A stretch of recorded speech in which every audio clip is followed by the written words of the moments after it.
It's Jim Paff, and welcome back to the Against Nice podcast, where we believe that nice people are the cruelest of all people because they're subjective and selfish in the way that they address society. Kind people have the interests of others in mind, but they speak truth into society. Follow us on iTunes, give us a 5-star rating, and also give us your review of the podcast. You can also follow us on Spotify, Stitcher, iHeartRadio, and many other podcasting apps. Now let's get to the show.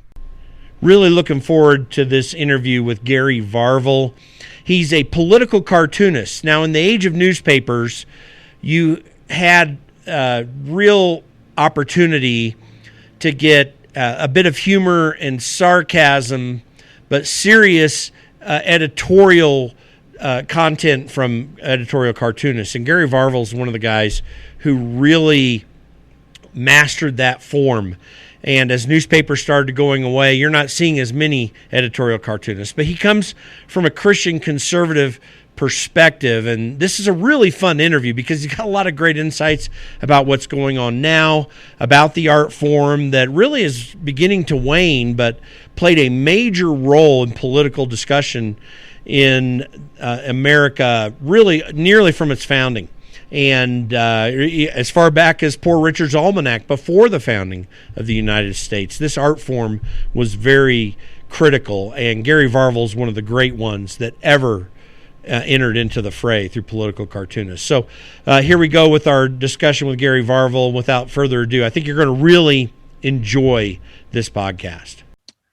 Well, I'm really excited to have Gary Varvel on the podcast today, here on the Against Nice podcast. He's one of the nicest guys you ever know, but we'll talk, by the way, Gary, we'll talk about the whole Against Nice thing here and through there. But Gary he's a Christian, he's a conservative, national award-winning syndicated cartoonist for Creators Syndicate.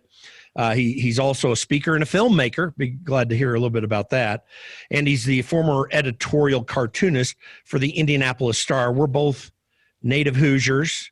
And as I always tell people, I'm from Indianapolis. We run a little race there you might have heard of. You can start using that, by the way, Gary, if you'd like. I offer you that opportunity. Just one attribution. But anyway, welcome, Gary Varvel, to the Against Nice podcast. I'm glad you came on today. Thanks, Jim. I appreciate the opportunity to talk. So you spent 40 years doing editorial cartoons. Yeah. Or in the newspaper industry, I guess, maybe not that right. entirely that. So right. There have been so many great editorial cartoonists in this country's history. And in fact, I think in some ways, even though the art form is still out there, you're still producing some, even though in a semi-retired way. Michael Ramirez, you two are probably the most notable ones today, certainly from the conservative side of the aisle. But there have been some amazing editorial cartoonists. It is an art form that I think, when our generation moves along, really might not quite ever be what it was before. What's your sense of the history of editorial cartooning and where we're at now? It has a great and an amazing history. I mean, Ben Franklin is always credited with doing one of the first American editorial cartoons, drawing for his Poor Richard newspaper. But he did the snake that was all segmented and with the title "Join or Die." And but you go back to Thomas Nast. He's a great name. He's the guy who really gave us what we consider Uncle Sam to look like. He's the guy who drew the donkey and the elephant representing the Republican and Democratic Party. So it does have a great history, and it's in a great tradition. When I think of, like, for instance, Herblock, who drew for the Washington Post for so many years, but there were other just fantastic editorial cartoonists through the time period, and impacted politics because it's this visual commentary that even people who don't want to take time to read, 600-700 word editorial or a column, they can look at the cartoon and get the idea pretty quick. You know, I had a lady who met me at church once, and it was during that time where you do the meet and greet thing, and we're shaking hands. Back when we used to be able to shake hands. And she said she was new to the church, but somebody told her that I was a cartoonist, and she said, "Is that true?" I said, "Yeah." She goes, "Well, what cartoon do you draw?" And I said, "Well, I draw the editorial cartoon." "Where's that in the newspaper?" And I said, "Well, that's on the editorial page." "Oh, you're the guy that draws cartoons that are not funny."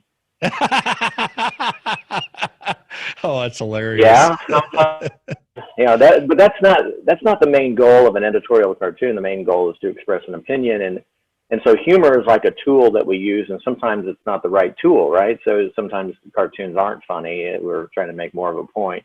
But I got attracted to it, I guess almost by accident. When I look back over my life, I can see how God just moved me from one station to the next, and opened doors and closed doors. But I remember when I was 12 years old, I saw Mad Magazine in a store, and I was like glued to it, and I picked it up and started looking at it. My dad bought it for me, and continued to buy me some through like the late 60s, early 70s, and I would practice drawing. You know, I was pretty athletic as a kid, played a lot of sports, and so. But if it was rainy, you know, I would just get out paper and just look at Mad Magazine and draw.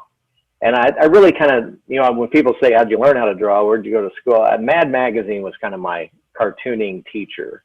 I learned from those guys. And then, so when I got to high school, I drew cartoons for my school newspaper, and a lady from the PR department at the Indianapolis Star came out to give a speech to my journalism class. She saw my cartoons in the school newspaper. I find it interesting. A lot of schools don't have a newspaper anymore, or don't have anything like it. You know, even maybe an online thing. Anyway, but she suggested I contact Jerry Barnett, the editorial cartoonist at the Indianapolis News, and when I did, I called him, and he asked me to come up and visit him, and that phone call changed my life because it led to my meeting him, and I was starstruck. And when he told me what he did for a living, which is he would come to work at 8 o'clock in the morning, and he would draw a cartoon and go home at noon. And I thought, as a 17-year-old, where do you sign up for this 4-hour day? I can't believe it. And that kind of set me on course. But he told me, this was 1974, and he's told me, he said, "I got to warn you." He said, "I think you could do this for a living. You're that good." But he said, you need to work at it. But he said, "There's only 200 of these jobs in the country." Now, that was 1974. Today, I swear there's probably less than 15 jobs. It's amazing. When I left, I always said there was about 20 jobs left. When I left the Star, and I took the buyout, by the way. When they pay you to leave, take the money and go. Yeah, really. That's what I did. But at the time I left, there was, I think, 3 or 4 other cartoonists left at the same time. You know, Gannett was kind of trimming the fat, and so some of us left, like Steve Benson, a Pulitzer Prize-winning editorial cartoonist, and he was let go, and so Marshall Ramsey down in Mississippi. There were several of us who all of a sudden just took off. And so that there's just, those newspapers are not replacing us, and that has been the habit for a long time.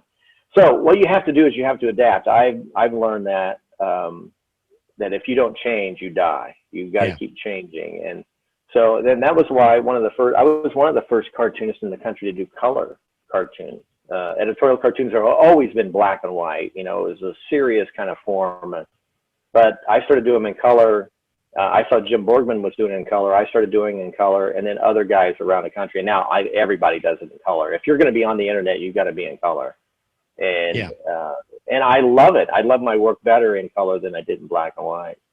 So anyway, that kind of fast forward through my career. And the other thing too was, as you said, I wasn't an editorial cartoonist for 40 years. I got a job in 1978 working for the Indianapolis News in the art department in the newsroom, and there were 3 of us, and then I was promoted to be the chief of that department. And then during that time period, I still wanted to do editorial cartoons. That was my dream. And I would apply anytime I saw an opening. You know, there were cartoonists who were retiring and some who died. And so there'd be an opening, and then I would apply. And during that whole time period, 16 years, rejected from every one of those jobs. But I also learned that, you know, there were times when it was actually a blessing to be rejected, because I didn't get the job in San Diego. They had a newspaper there. They had 2 newspapers in that town. Yeah. And I didn't get the job. J.D. Crowe got the job, and a year later that newspaper folded. And I talked to J.D. later on, and he said he was out of work for 3 years. Wow. Now he's working at a paper. He's working in the paper down in Alabama, I believe, right now. But so I can see now that because I didn't get that job, I was still in Indianapolis. So when Charlie Warner, who was the cartoonist at the Indianapolis News, when he retired, I applied for that job, and I got it. And so in 1994, I got the dream to do this in 1974, 1994. I finally got the job. Yeah. So it was a long journey for me, but I got to do it for 24 years, and I loved it there. It was my dream job, but time changed, and I knew from the time I got the job, I knew there was coming a day there would be a last day here, and I didn't fear it. The only apprehension, Jim, I would tell you is that, you know, working 40 years for the same company, that's a rare thing anymore. Nobody does that. But I could see that, you know, I'd always tell people, well, God is my provision, but he provided the Star, and that had been my provision for so long. And at 62, I didn't know what else I was going to do. No newspapers are hiring editorial cartoonists. Right. I'm syndicated. My work appears in 125 newspapers around the country, but I can't live off of that. I mean, it's not enough. So I need more. But I've been pleasantly surprised to see how God has just brought stuff my way. And so I've done actually better on my own. That's awesome. There's a great liberty to that. There is. And by the way, and you in that career, you made as huge an impact as just about any editorial cartoonist. And again, I don't know that editorial cartoonists are going to have the same impact in the future, but I'm just curious early on before we get into that. So, and people around the country listen to this podcast, so not everyone knows about Jerry Barnett and his career at the Indianapolis Star, because he may have been nationally syndicated, but he wasn't one of the top guys. But I remember so many times as a kid reading the Star in the news and just grinding my teeth at Jerry Barnett, because he came from a left, more Democrat perspective. And often, and here you were, and you hit on the right side, but he was very encouraging to you in this day. I would just say that Jerry has always considered himself as a conservative. He might have been a little more moderate than the Star was. Yeah. But he and I, we agree on everything. I mean, he's 83 now. We still talk every once in a while. Yeah. Yeah, I love him. He's like a second dad to me. Really. Oh, yeah, and by the way, because and the funny thing is, you've got to clarify that, because I think that there's a time. God, there were many times doing politics in Indiana, I was like, oh my gosh, what are you doing? You know, with something that he would put up there, and but yeah, I think when we were young, I'm a little bit younger than you are, but we're close to the same age range. I'm 55, but there was a time when you would have this rancor maybe in a political discussion, but we really all felt like Americans. I mean, we all would come together, even in the political realm. I remember I went to Indiana University in the mid 80s. I'm scared for kids going there now, but I still had to face off with people on the left, and it was a challenge. But you know, you felt like we all had substantively the same goals. We just come from a different perspective, and we move on from there. We've left that a whole lot now, and and guys, you know, so having someone like that it's good to hear you all agree on everything, you know, but just sometimes that rancor that can be there, or different perspectives, we can't navigate it in that way anymore in this country. Well, I think that, you know, being in the business as long as I have, I've seen this slide and the shift. When I first started at work at the Indianapolis News, and I knew the people at the Indianapolis Star, everybody was from Indiana. they went to IU, they graduated from Ball State, or they went to Indiana State, and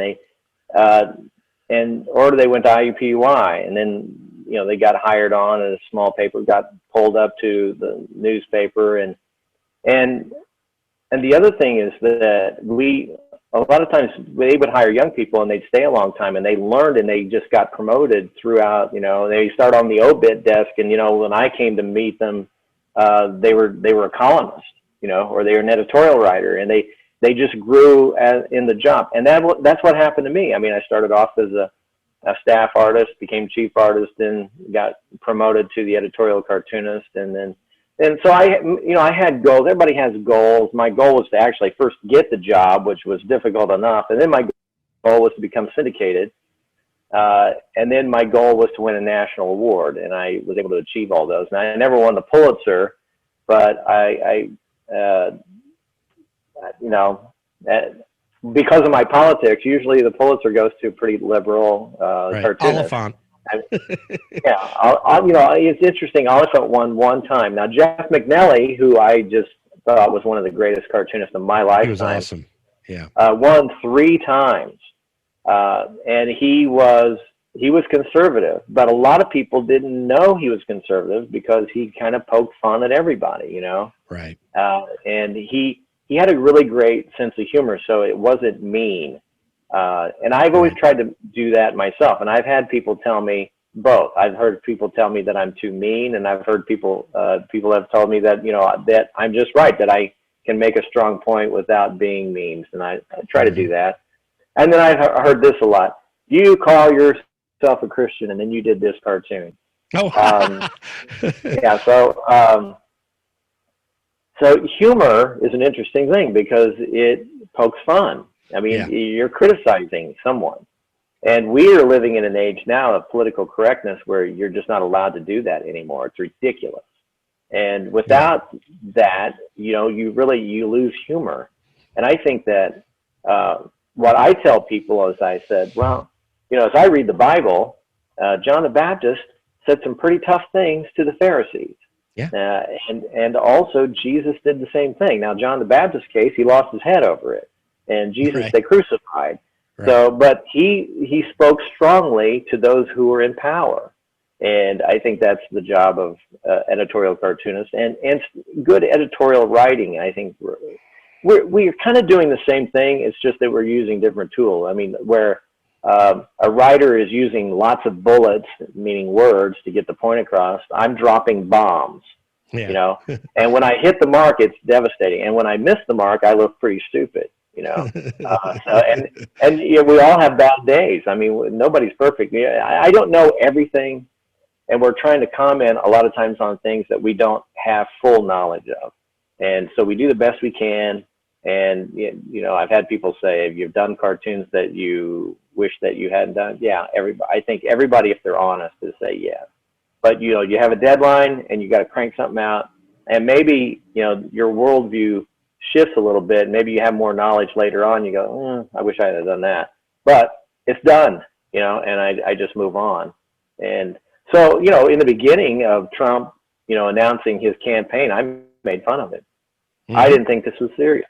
I didn't really know him, and so I drew him as a clown and all kinds of stuff. But there were a lot of, during the campaign, I didn't like that he was so rude. But my idea started to shift when he picked Mike Pence. I thought Mike Pence must be seeing something else that I'm not seeing here. And then I also thought, if Mike Pence can have that kind of influence, if he can, be a Christian voice to the king, so to speak, like a Daniel or Joseph, well, then I think that's going to be really pretty good. That gives me more comfort. I had a guy who was a professor at Bob Jones call me, and we talked on the phone. He said, "Tell me about Mike Pence." And I said, "Well, we're actually friends. I met him in 1994, and before he ever went into before he ran for Congress, I mean, we used to meet for lunch and stuff. And I've been to his home, and I said, he's the real deal. He's a guy who walks the walk and talks the talk." And he said, "Okay." He said, "It makes me feel better." And so I think evangelicals kind of came around to him because of Pence. I think if Trump didn't have Pence, I don't know that he would have gotten elected. I think the evangelical vote helped him quite a bit. Yeah, being the guy who's worked in the deep trenches at every level of politics in this country, even most prognosticators don't know how true your statement is that Mike made a big difference, because he did give evangelicals some comfort. But Trump's also followed through on it. Whatever you think of his personality, he's also followed through on it, and in a sincere manner. In other words, early on, people were very happy that he would make firm statements. He would talk about protecting the unborn, that he was about religious liberties, but they were still very early on, still like, okay, let me just see how this plays out. It sounds great. Now I think any evangelical who pays attention to it, I mean, they might be upset with him on other things, but when they hear him talk about these key issues, they know he's dead serious about it. So the other thing about Trump is, before I left, about a year before I left the Star, the newspaper, I started writing a column for the Indianapolis Star, and a couple of times I wrote columns about Trump doing what he said, his accomplishments. You know, he had policy, he had policy decisions that I liked, cutting regulation, cutting taxes, signing new trade deals, and doing things for the working man that enabled. And the other thing too is understanding, being a businessman, he understood that if businesses do well, then their employees do well. Also, they hire more employees because everybody wants to expand their business. But if you're just sucking money out of what the left calls the rich people, well, that's going to actually come out of the pockets of the working man, or they're going to lose their jobs. Just the same thing with a minimum wage, and federal mandated minimum wage. Well, okay, you're going to force companies, a small company, to force them to pay $15 an hour. All right, they'll do it, but they're going to have to cut other people's jobs, the guys who are making too much, so that they have enough money so they can pay these people, or they're going to have to raise their prices, which is going to penalize their customers. It's going to come from somewhere. It just doesn't magic. It's not magic money that just happens. Trump understands this kind of stuff, and people who have been a politician from the time they were in the cradle, and that's the only job they ever have, they don't seem to understand how business works. And so being a conservative, I've been able to speak to those kinds of issues for a long time. Sometimes I feel like I'm, and what are we doing anyway? We're all trying to be in the marketplace of ideas and be in the arena and trying to influence people, right?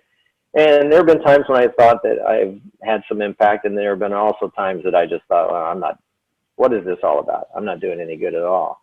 Well, I have to say, as a consumer of your product for many years, first of all, it was really cool to see you get syndicated, because I had been reading your stuff in the Indianapolis Star, and I knew how fantastic it was. Thank you. But there was a time from the conservative side of things that you and Michael Ramirez were literally setting the tone to the degree that editorial cartoonists could do it. You two hit it every single time. It's kind of interesting, by the way. I do my podcast out of a store that my wife and I own here in Woodland Park, Colorado. And there was a couple with their kids that came into the store, and he actually was Michael Ramirez's cousin. It was kind of interesting. Oh, really? Okay. So I got a little insight there. But I mean, there was a time, and I think there are younger people that don't understand the power of editorial cartooning in its real form, which kind of went away in the early 2000s in a sense. It started to it is there. It still is influential to a certain degree. But I mean, there was a time that you picked up the paper, if you were an editorial page reader, which not everyone was, you went straight to the editorial page, you took a quick look at that cartoon, and you would do that first because it was the quicker consumption. And that could set the tone for the political debate for that whole day. Oliphant from the left, he had the same kind of influence. And if you were on the left, you cheered it. And if you're on the right, you gritted your teeth, but it set in one significant way, it set the tone for the day. because editorial cartoon, and by the way, Michael Ramirez and I are really good friends. I've been to his home in California. He just recently, the first time I ever heard of Michael Ramirez was I applied for a job at the Memphis Commercial Appeal. Yeah, and, that's right. And, as a former FedEx employee, I know it's the Memphis Commercial Appeal. You got it right. And I didn't get the job. Michael Ramirez got that job. Oh, wow. Yeah, that's right. I forgot he was there. While he was there, and so then while he was there, he had a cartoonist convention in Memphis, and my wife and I went. And when I got there, he knew who I was, and I was like, "What? How would you know me?" I felt like I was nobody, just in Indianapolis. I was doing the job, but anyway, he was so nice, and then later on, after I became syndicated, I took a trip to visit my syndicate in California, Creators Syndicate in Los Angeles, and I called him and I said, "Hey, I'm going to be out in your neck of the woods." So he said, "Come and spend the day with me." So I went out there and we spent some time together, and he's just a great guy. And we agree on it in so many things as well. Oh yeah. And so he left, and the Memphis Commercial Appeal was hired by the Los Angeles Times, and he was there for several years. And then they changed, the paper sold to somebody else. They came in, they wanted him to be more moderate. And he said no, so he quit. And then the Investors Business Daily bought him. And right after he went to the Investors Business Daily, he won the Pulitzer again, and the Los Angeles Times missed out. And so then the same thing happened at the Investors Business Daily. So he left there, and he was on his own for a while. Now, Michael is just now, and I don't know why I'm talking about him so much. It's not about him. But now he's at the Las Vegas Review Journal. And so he's doing great work there.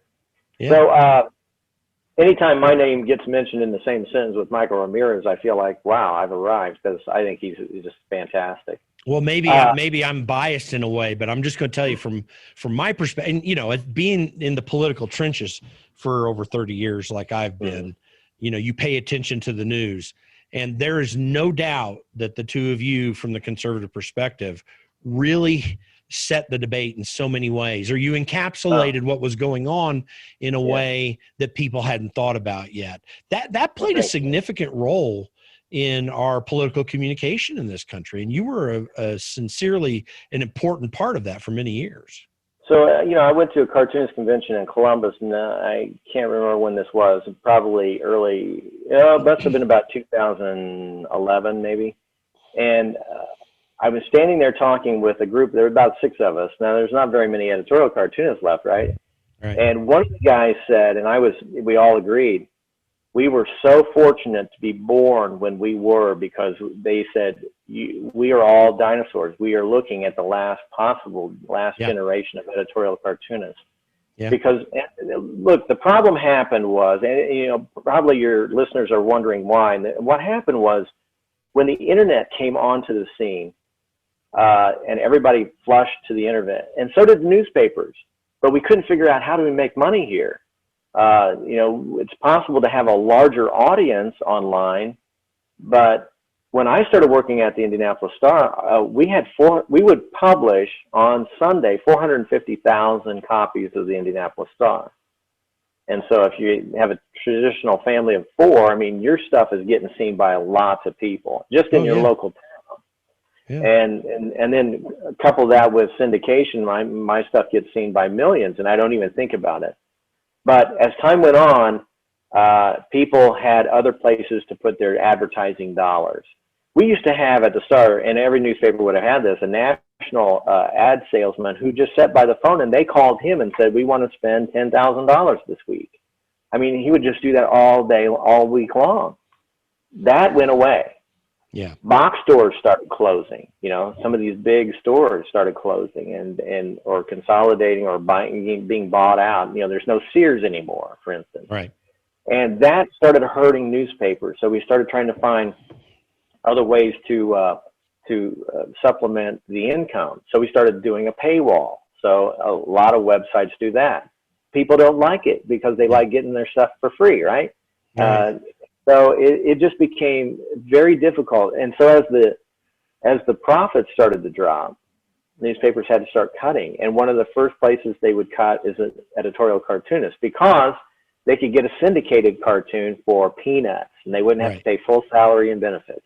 Yeah. And that's why, I was fortunate to be able to do it so long and be kept there. The benefit of a local cartoonist is that they could write and draw about local issues.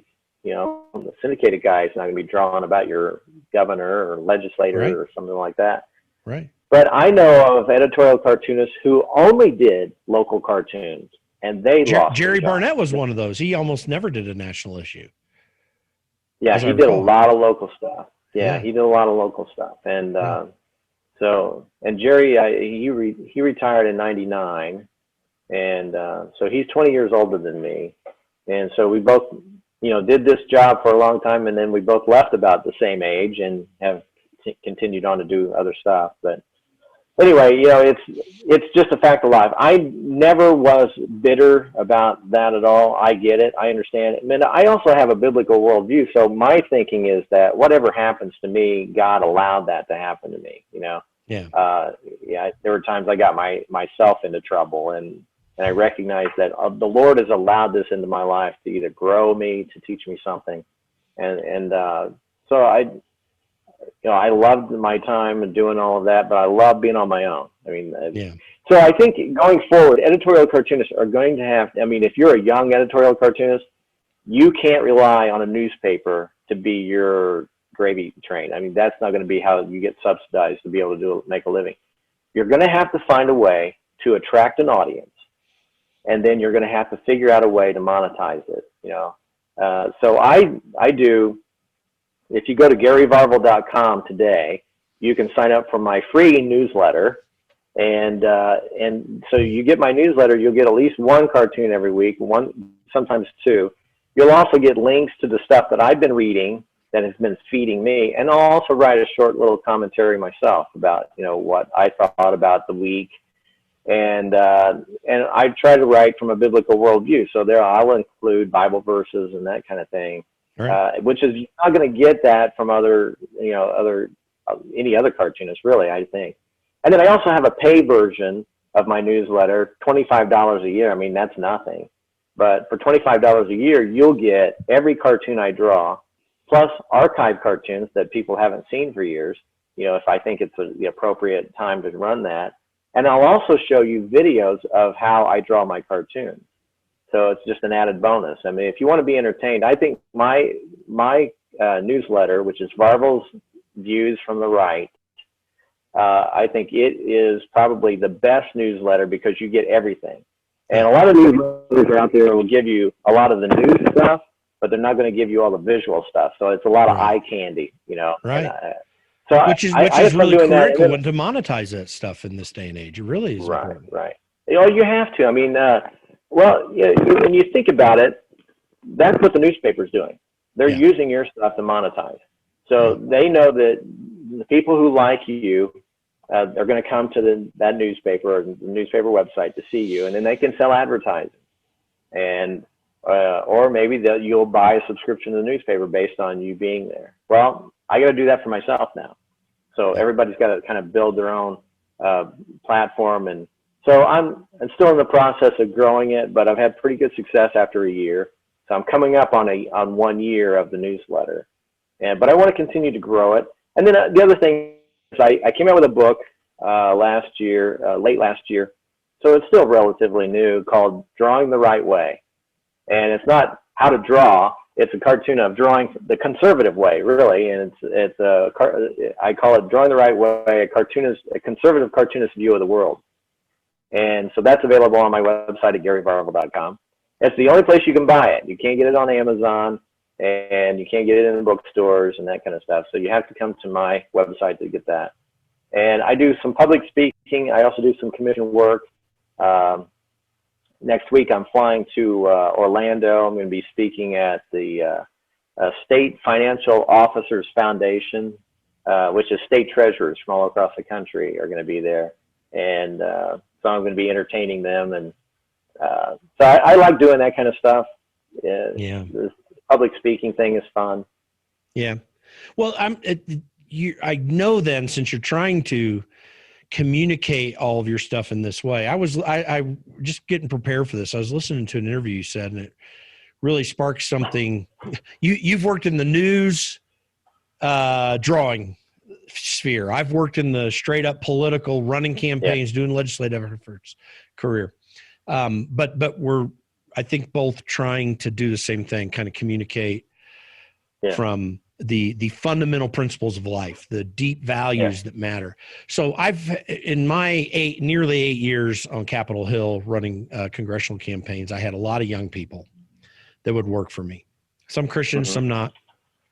And I always tell them, I'd say, you need to read a proverb a day, whether you're a Christian or not, you need to do it.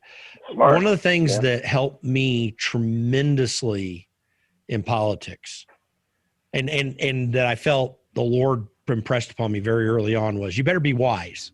Well, what better way than Proverbs? So I don't read a proverb every single day of my life since then, but I'll go through long periods where I'm doing this because I want to revisit, where am I at here in all this? The wisdom to deal with the problems in politics, which Reagan said that politics is the world's second oldest profession and very much like the first. That wisdom is invaluable. In fact, our mutual friend, Bill Smith, who ran Indiana Family Institute and was Mike Pence's chief of staff on Capitol Hill there. I know they're still close and good friends. Bill even told me, he says, listen, if you want to do politics the right way, you're going to have to work harder. If you want to do it the moral and principled way, you just got to work a whole lot harder. So anyway, I always would tell a young kid, you got to read a proverb a day, whether you're a Christian or not. You need to do it. There's wisdom there. You talked about how in one interview I saw that you were mentioning how you read a chapter of the Bible a day, and you felt that gave you some insight in how to get the right message out. Do you agree with me? Like, this is maybe the most important principle, not just to communicate conservative ideas, but to communicate these archetypal ideals and get them into a common place where people can grab onto it and gain something from it. The world needs people who will speak the truth to the society. And what we're seeing in America today, and Jim, you and I'm 63, you and I know that this is not the same country that we grew up in. Yeah. And why is that? Well, I can look at a lot of reasons. One, in 1962, we kicked the Bible reading and prayer out of the school.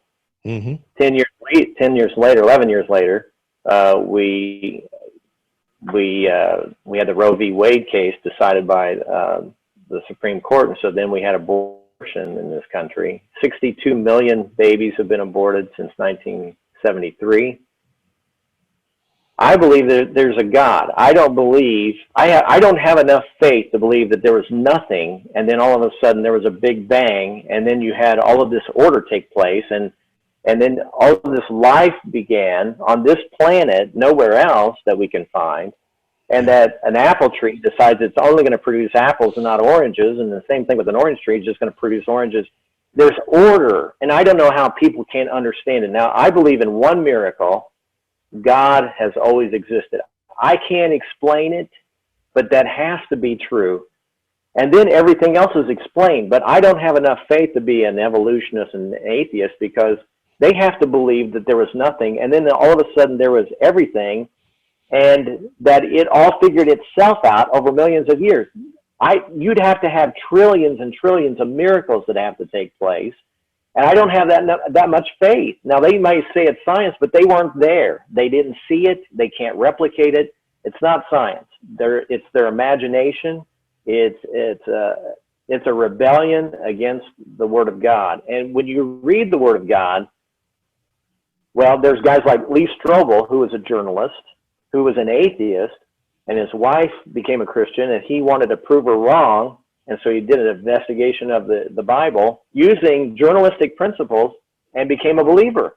Yeah. And The Case for Christ, which became a movie, and he's continued to write books about. And so What we're seeing is a nation that has turned its back on God, and God has said, okay, you don't want me involved? You're on your own.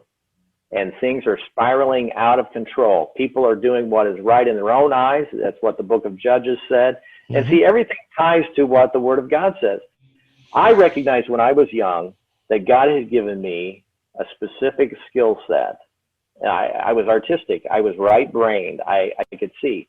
So when I came to realize that Ephesians 2:10 says that we are all God's workmanship created in Christ Jesus to do good works, which he prepared in advance for us to do, I thought, okay, now I got to find out what God wants me to do with this gift. If he gave me a gift, he wants to use it. He's going to give me something to do with it. And then when I look back through my life, I see, okay, I randomly, some people can say random. I think it was divinely appointed. I meet this PR lady at the Star. She connects me to Jerry Barnett. He encourages me. And then he's the guy who called me and said, we have an opening at the Indianapolis News 4 years later. And so everything I can see, my syndication, for instance, this is incredible. I'd send my stuff to syndicates, all the big ones, Los Angeles Times, King Features, Creators, and I was rejected year after year. And I'd send them stuff, they reject me. I'm in the editorial cartoonist, but I'm getting rejected. And so then one day I get to work and I have a phone call, a voicemail message from John Newcomb. And he says, this is John Newcomb of Creators Syndicate, and we're interested in picking up your work. Could you give me a call back? I thought this was a joke because the previous week I had gotten a rejection letter from Creators Syndicate. So I called him and he said, no, this is real. We want your stuff. Well, John made a trip to Indianapolis and we had breakfast together. And I said, I'm confused because you guys rejected me. And then the next week you call me. And he said, was that letter signed by Anita Tobin? And I said, yeah. And he said, yeah, she doesn't work for us anymore. Oh, wow. And I guess she had been, just rejecting people on her own. But he asked me in the interview, he says, are you a Christian? I said, yeah. I said, why do you ask? And he said, because I saw your work in World Magazine. I sold myself to World Magazine. I had contacted them and said, would you buy my stuff? And I sent them stuff, and then they started using it. And John was a Christian, and he saw my stuff in World Magazine, and he said, I went to my brother, who's the president of Creators, and I said, if we don't pick this guy up, somebody else is going to, and we're going to lose him. And he said, I think he's going to be good. Wow. And so based on that, so God put, a Christian, the brother of the president, and that's how I got a Creators syndication job. So anyway, I think that, so I kind of see my job as I've got to speak biblical truth to a society that needs it, that has forgotten God. I'm trying to wake them back up. Now, at the time, I'm working for a secular newspaper, so my job is not to be, Right. But if you have Christmas is a Christian, same thing with Easter. And so when you have those kinds of holidays, I can draw about that. When somebody dies who I know is a Christian, I can actually show them meeting Jesus, that kind of thing. Ravi Zacharias died not too long ago, so I drew him running into the arms of Jesus, in heaven. So I think that, and the other things like pro-life issues, those kinds of things I can use. I have to be wise about it, but I can use my biblical worldview to address those kinds of things. And so, I read Proverbs every day, and that's the way my wife and I raised our children too. We would go through and we would just speak biblical truth to them, and they were all walking with the Lord today. And that does work. So when I look at society and what's happening today, I see a people who have forgotten God. So the best I can, I try to point them back to there is a God, and I try to use. So when I was writing a column the year before I left, I would try to start every column with a Bible verse, and that always kind of what and. Because I just think that, hey, what God has to say about issues is more important than what I have to say about it. Right. And then I would just go on and just kind of roll off of what that Bible verse was saying. Yeah. if you read Isaiah 59, it is a wake-up call, because it starts off by saying, is the arm of the Lord too short that he can't save, or his ear dull that he can't hear? But your sins have caused a separation between you and your God, so that he will not hear you. Mm-hmm. And that's sobering, that there could come a time where people would pray to God and he just wouldn't listen to them anymore. That's what happened to Israel. And when, in the case of Israel, then he brought Babylon, which came and destroyed Jerusalem, and it took people captive, and they were in captivity for 70 years before God had already said he was going to bring them back to the land. But I'm thinking now that that's not addressing specifically America. But when I look at verse 14, it says that the problem with Israel at that time was that righteousness couldn't get through. Justice had been perverted because truth had fallen in the street and couldn't get up. And I thought, wait a minute, that's what's happening to America. Yeah. There's no absolute truth anymore. Yeah. I mean, for heaven's sakes, when you have a child who's born who has the genitalia of a male, but we can't say that they're a boy, right? Because we have to wait until they make a decision on what 56 different genders they want to be. This is insanity. It's no longer truth. Now, notice that verse doesn't say that truth is dead. Truth can't die, but it's been knocked down in America. And so we need people to stand up and speak the truth. Yeah. There are two verses. There's a certain order I want to go. So there are two verses, I think, as well, that really speak to this. Where am I? Sorry, I got to find this here. You just got me thinking about it, but come on, I just shared it the other day. Well, while you're looking for that, I also look at 2 Timothy chapter 3. It starts off and it says that in the last days, men will be like, and then it gives you a whole long list, and it sounds like you're reading the newspaper of what's going on today. People will be unloving, unforgiving. The cancel culture is unforgiving. If you do something that offends them, they want you fired. They don't want you to ever make a living again. And you can apologize from today until the cows come home, and they will not forgive you. That is what people are like today. Yeah. And so when you read it, you go, wow, we're there. Yeah. Here's another Hosea 4:2-4. There is swearing or lamenting, actually. That doesn't mean like using foul language. There is swearing, deception, murder, stealing, and adultery. They employ violence so that bloodshed follows bloodshed. Therefore, the land mourns, and everyone who lives in it languishes, along with the beasts of the field and the birds of the sky, and also the fish of the sea disappear. Yet let no one find fault, and let none offer reproof. For your people are like those who contend with the priest. So you will stumble by day, and the prophet will also stumble with you by night, and I will destroy your mother. My people are destroyed for lack of knowledge, because you have rejected knowledge. I also will reject you from being my priest, since you have forgotten the law of your God. I will also forget your children. There's so much in here that speaks directly what's going on. But there's another scripture I want to share that really gets into where I'm coming from when I talk about an against nice way of thinking. Because niceness is subjective. The definition of nice is something that's pleasing or acceptable. That's the actual definition, that's subjective.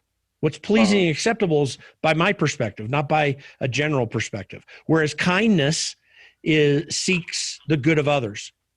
And that usually shows up in a way that we typically call nice. But there are times, like with the Pharisees, you talked about that early in the podcast, and others where you call out the evil, like Hosea did, and also in the verses that you shared.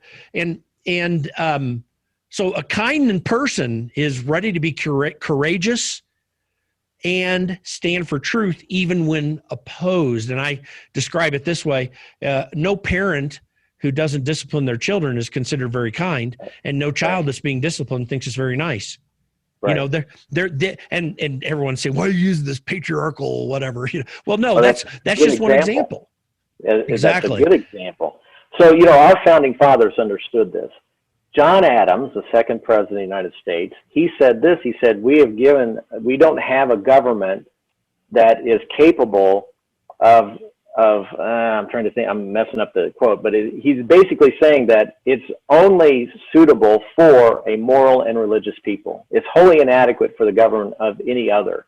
Why does he say that? Because you need people who can control themselves. And we don't have people who control themselves. They're controlled by other people. This Marxist philosophy, this cultural Marxism, this critical race theory, all it does is make people angry, and they hate other people who are different from them. That is not biblical. And so George Washington, in his farewell address, he said that religion and morality are indispensable supports. And in vain would that man claim the tribute of patriotism who try to subvert these great pillars of human happiness. And he said, and I'm messing up the quote here, but what he said was, and you can't have morality without religion. He said, reason and experience tell us that you can't have one without the other.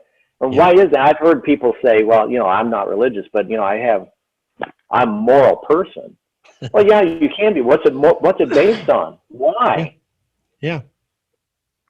I think any religion is going to teach you some basic principles, and some religions better than nothing. But I think that biblical instruction teaches us to love God and to love our neighbor as ourselves. Yeah. That's the two greatest commandments, right? But we have people who don't love other people. I use this example once. You know, it's annoying when you're driving in traffic and people cut you off, right? Mm-hmm. Am I the only one who gets annoyed by that? I think everybody does. Okay, all right. So get this. One day I was teaching at school. So for 14 years I taught art at a Bethesda Christian school. All right. So I would teach a couple hours and I would go to work at the Indianapolis Star. So I'm on my way to the school, and they were doing some construction, and so we had two lanes narrowed down to one. And so I'm in the left lane. I'm in the narrow lane. And I look in my rearview mirror and I see a car coming up. It's a red car. And I put on the brakes and I let the red car just slide right in front of me. And I was happy to do it. You know why? Because it was my son. My son, whom I love, was a little late, and I saw him coming up, and so I let him slide in right in front of me. Now, if we love other people, what it said to me was, Gary, you don't always love everybody else. And so if I love other people, I'm going to give them the benefit of the doubt in that kind of situation. Right. And just like, you know, I love my son. But that is where we are as a society. And the founding fathers realized that, you know, we have a government set up here, but if the people are immoral, the government's not able to do much else. I mean, you can keep hiring police officers, right? But at some point, you got it really. In order for this capitalistic society to work, you have to have people who don't lie, cheat, and steal. For the most part, you got to be able to trust one another in order for us to work. Well, so go ahead. I was just going to say, so, you know, my job, I see it, you know, when I get up every day, is try to point out where I see people are going off the rails and to kind of expose it, poke fun at it. I drew a cartoon today. Pelosi said that we have arrows in our quiver that we can use against the president. Oh, man. So I show you what those arrows are. That's good. I'm looking forward to that one. I could see a lot of fun with that. But sure. So, you know, and I got to tell you, the other concern I have, you are exactly right. And John Adams was extremely wise in what he said. Yeah. I think Washington was even wiser. You know, there's so much in that farewell address, which is what you quoted from, that is amazing, about war, about party politics, so many things that he just was prophetic about. This should be taught in the schools today. Yeah. But it's not. We're teaching, you know, Jordan critical Peterson race theory. Critical race theory. See, And that's something that just somebody just thought up, and it is effective in indoctrinating kids to either be ashamed of being whatever color they are, or angry and seeing themselves as a victim, and that all my problems are somebody else's fault. We got to own it. That's right. Life is hard. Life's not fair, and you just got to have to go with it. Yeah, and I'm going to tell you, I think one of the big problems we've got right now is that so much of these problems have these fundamental anchors and wisdom, that we've just been talking about. Mm-hmm. But even more importantly, you've got people who are of religious faith, Christians, even Jews and others of religious faith, who are not asserting truth in society. So I started thinking about this Against Nice thing. I think back in 2009, I had Andrew Breitbart in to I was running Americans for Prosperity in Colorado at the time. We were doing a big event at the Capitol. So we're talking afterwards, and he's mentioning how he loves Christians because we wouldn't have freedom without the Judeo-Christian ethic. Going right back to what you're talking about earlier, where does your morality come from? I mean, I really believe that John Adams in that statement, he had Thomas Paine in mind as much as he had George Washington and others, because, even Thomas Paine, even though he was an atheist, saw the Bible as a good place for some moral teaching and stuff like that. So where does it come from? It really does come from that. It ultimately comes from God. But I have to tell you, I've been saying this regularly. I believe we have homosexual marriage in this country because of Christians. I don't think we have it because of homosexual activists, because we suck at marriage. We're bad at it. Our numbers are just as bad as anywhere else. Yeah. Justin Martyr in the 2nd century was making, in his book, The Apology, where he was standing up for Christians to Antonius Pius, the then emperor. He was able to argue from the morality of Christians that existed in Rome at the time and show why they were superior. I don't know that he could make that same argument today. So that's the other thing.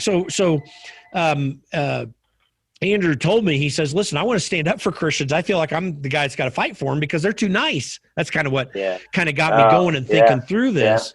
And he's right. I think we're also trying to subscribe so much to certain aspects of the culture that where Christians who believe in truth don't distinguish themselves.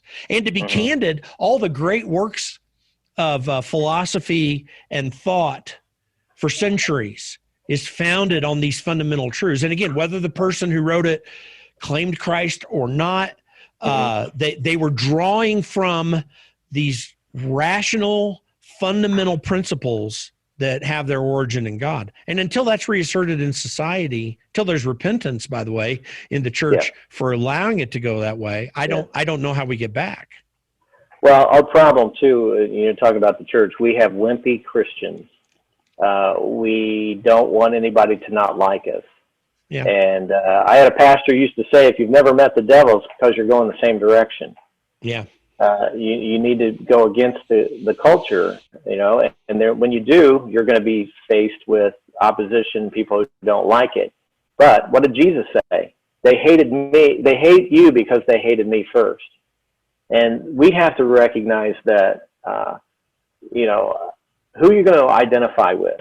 Are you going to be a friend of the world, or are you going to be friend with Christ? And if you're going to follow Christ, then you can't be, you're going to have to rebel against the world in the world direction. So, we have stood back and just let things go. And it's because we don't want to make anybody upset. Or we think that, we can't win them if we don't befriend them. I think back to Acts chapter 2 and Acts chapter 3 at the day of Pentecost. And the big crowd is there. And Peter starts speaking, and this is what he says to him. God sent the Messiah, and he was Jesus, and you killed him. That's not a seeker-sensitive message. Yeah, really. He's basically telling them he's dead because of you guys. You killed him. It's your fault. And they were cut to the heart. But isn't that interesting? Because if you would hold back on that, you think, oh my gosh, I'm going to offend these people. What was the reaction? No, the reaction was they received the message. Not every entire one of them, but in general. Well, it said 3,000 were added to the church that day. Yeah, so there's 3,000 of them who went, okay, I'm guilty here. It's my, And I think that we all see ourselves as good people. I met Ray Comfort many years ago. Ray Comfort has a ministry, and he's an interesting guy. But the Way of the Master, and his ministry called the Way of the Master is because the way Jesus talked to people about eternal things. And he would use the law, have you lied? Have you stolen? Have you, used the Lord's name in vain? Takes that very seriously. And if you've broken any of those, and it only takes one, then you're lost. God's not going to let non-perfection into his perfect heaven. And so we have a sin problem. It's killing us. We will die and go into eternity without God, without without the grace of God. We experience the grace of God every day. The sun's shining where I'm at, and we have rain, and things grow, and we have food, and that's all the grace of God. Can you imagine an eternity without any of that, without the grace of God? Well, I believe that if people don't see that they have a need, they will never respond to the truth. They all think that they're good people. And so that's the point of the law. The law is to show us that we've fallen short and we have a need, and we have a need for a Savior. And that's why Jesus came to die for our sins, because the wages of sin is death. He died for that. He also rose back to life because he's God, and he offers eternal life to anyone who puts their trust in him. It's almost like somebody paying my debt, and I've accepted their payment for my debt, and so now I'm set free. So he came to find a people who would love him, but love is only love if it's free. That's why he doesn't force us to believe. Yeah, and by the way, 6,000. I was going to say 6,000 years of recorded human history proves the moral depravity of man. So it's in that context that we think we're pretty good or whatever. And let's just be honest, it's just pretty bad. And the question is, how well will we move that forward? But in the short time we have left, I want to throw this out too. That example of Peter in front of the folks in the temple in Acts chapter 2. I mean, note that he had a very long apologetic before that. And I don't think that people of goodwill and people who call themselves Christians, I don't think they have an apologetic, because they don't spend the time studying and thinking. They won't use logic. They think you got to be dumb. They think that's all Greek stuff. It's not all Greek stuff. Aristotle wrote down his principles of logic, but all he was doing was codifying what was already there from eternity. We don't think through what we're doing and what's going on and learn how to address it. And that is a huge problem for the future if it's not something that fundamentally changed. By the way, there's things even more fundamental than that need to change. We really need a spiritual touch from God to change this country, because I don't think we have another hope. We need a revival, obviously, but we need, the pulpits are not bold. As you know, I think about some of the preachers in the past that I grew up with, and it was pretty, sometimes you left church feeling like you got spanked. But what it did for me was it would make me want to get deeper into the scriptures, and that's why I try to read the Bible every day. And it's amazing. You'll read the same thing you've read maybe 10 times and see something new that you didn't notice before. I mean, that's just the way the Bible is. Very deep. And at times it can be very simple, just simple instruction. Like through the Proverbs, it's just a lot of it's so much common sense. Yeah. That we just lack. Common sense is dead in America today. It is. We have people that do the dumbest things.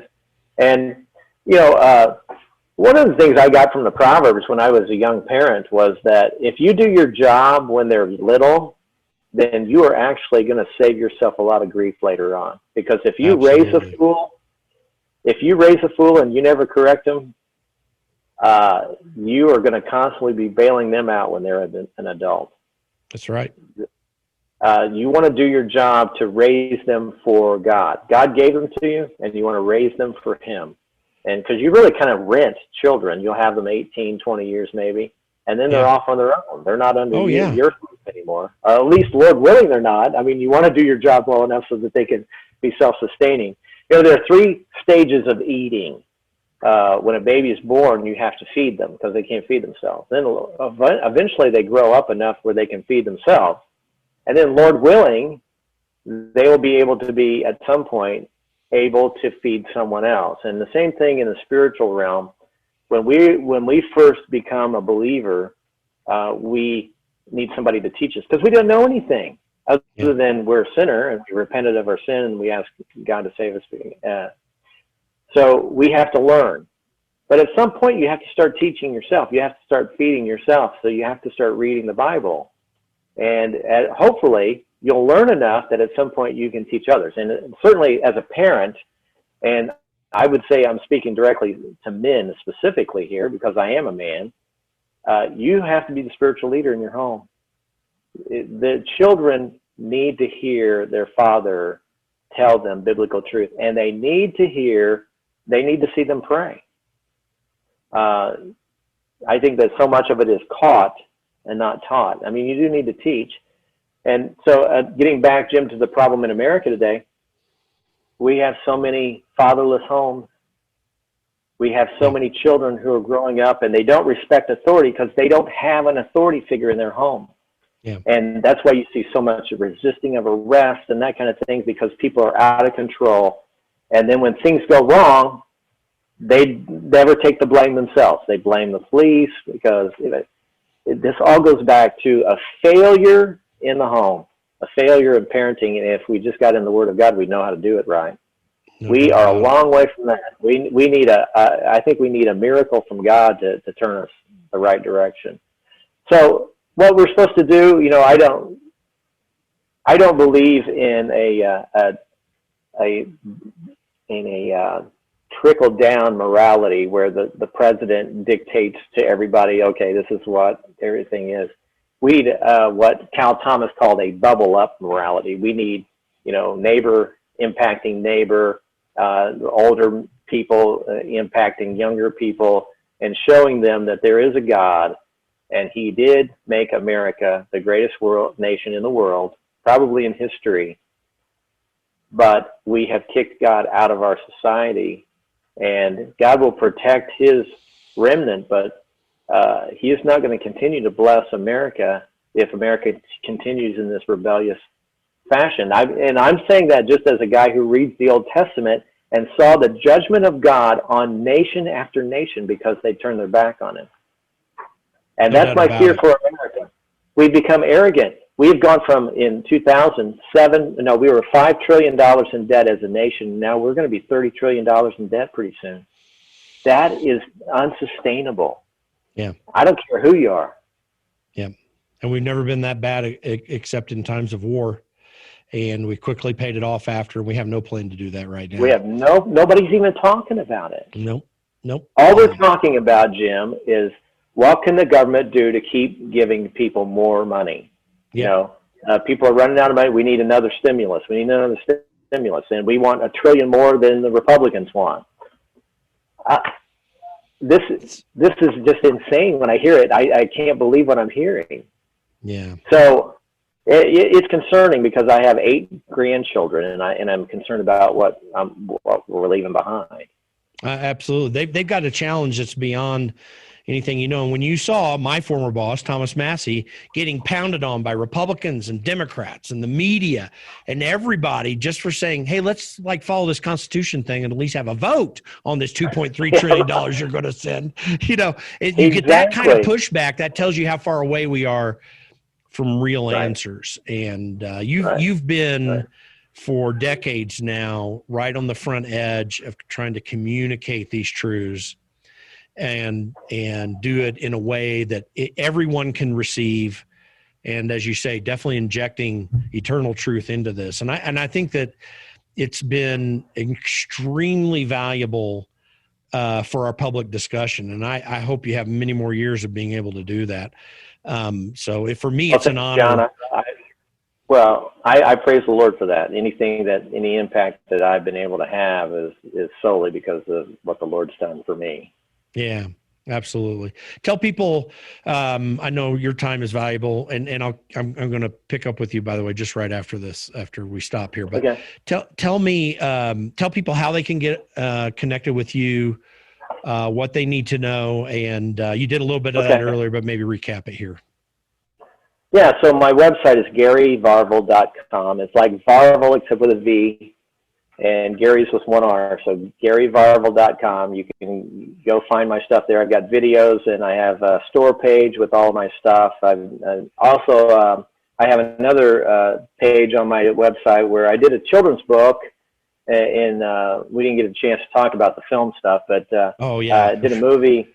Yeah, I did movies in 2009 with my son Brett and my youngest son Drew, and it was really a family thing with our church. But did a movie in 2009 called The Board, VOARD. Also a movie called The War Within in 2014, and in the movie The War Within, these are both Christian films. The War Within, by the way, won 7 film festival awards. It did very well. But I did a children's book for The War Within called The Good Shepherd, and you can get that at thewarwithinmovie.com, or you can get it at houseofgracefilms.com, or you can get a link to it from my website, GaryVarvel.com. Also, you can follow me on Facebook, the Gary Varvel, or Twitter is at Varvel. I'm not a big fan of Twitter, but I do it. I'm on Parler now.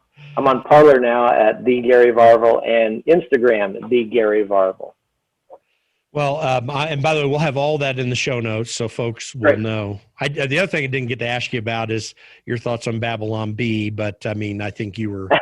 Well, I tell you what, Babylon Bee, I've gotten to know those guys just a little bit. I'm beginning to get acquainted with them, and they need to start running my cartoons. I would love to be involved with those guys. They're hilarious.